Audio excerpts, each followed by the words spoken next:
മലയാള സിനിമയിൽ സ്ത്രീ വിരുദ്ധതയാണ്, സ്ത്രീകളെ ഒബ്ജക്റ്റിഫൈ ചെയ്യുന്നു എന്നൊക്കെ പറഞ്ഞൊരു പുള്ളിക്കാരി മലയാളം ഇൻഡസ്ട്രി വിട്ടിട്ട് വേറൊരു ഇൻഡസ്ട്രിയിൽ പോയിട്ടൊരു സിനിമ ഡയറക്റ്റ് ചെയ്യുന്നു. അപ്പം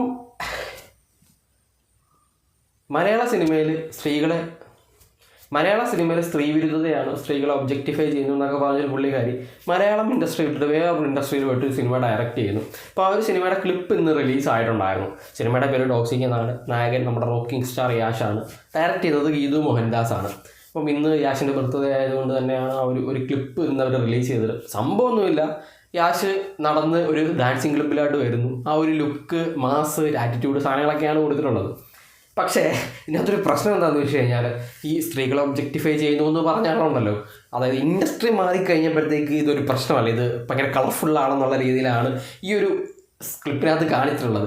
ഈ സിനിമ മൊത്തത്തിൽ ഇങ്ങനെയാണെന്നുണ്ട്. പേര് ടോക്സിക് എന്നാണ്, ഇനിയിപ്പോൾ വേണമെങ്കിൽ പറയാം സിനിമയുടെ പേര് ടോക്സിക് എന്നാണ്, അതുകൊണ്ടാണ് ചെയ്യുന്നുള്ളത്. ഇവിടെ മലയാള സിനിമയിലും പേര് വെച്ചിട്ടാണോ? ഇത് മൊത്തത്തിൽ ആർട്ടല്ലേ. ഇപ്പം ആർട്ട് എന്നുള്ള രീതിയിൽ അങ്ങനെ സിനിമയ്ക്ക് ആ ക്യാരക്ടർ അങ്ങനെയാണ് ബിഹേവ് ചെയ്യേണ്ടതെന്നുണ്ടെങ്കിൽ ഈ സിനിമയിൽ ഇപ്പം എന്താ, ഇപ്പം തെലുങ്കോ കന്നഡ ആയാലേ ഉള്ളൂ കുഴപ്പമില്ലാതെ, മലയാള സിനിമയിൽ മാത്രമേ കുഴപ്പമുള്ളൂ എന്നുള്ളതല്ലല്ലോ. ഇപ്പോൾ ഏത് സിനിമ ഇൻഡസ്ട്രിയിലാണെങ്കിലും ക്യാരക്ടർ എങ്ങനെയാണെന്നുണ്ടെങ്കിലും ഓക്കെ.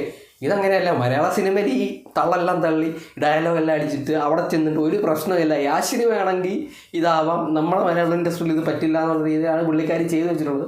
എന്തായാലും ക്ലിപ്പ് റിലീസായപ്പോൾ തൊട്ട് എയറിലാണ്. ഇനി എന്തൊക്കെ സംഭവിക്കുന്നത് കണ്ടറിയാൻ സിനിമ റിലീസാകുമ്പോൾ.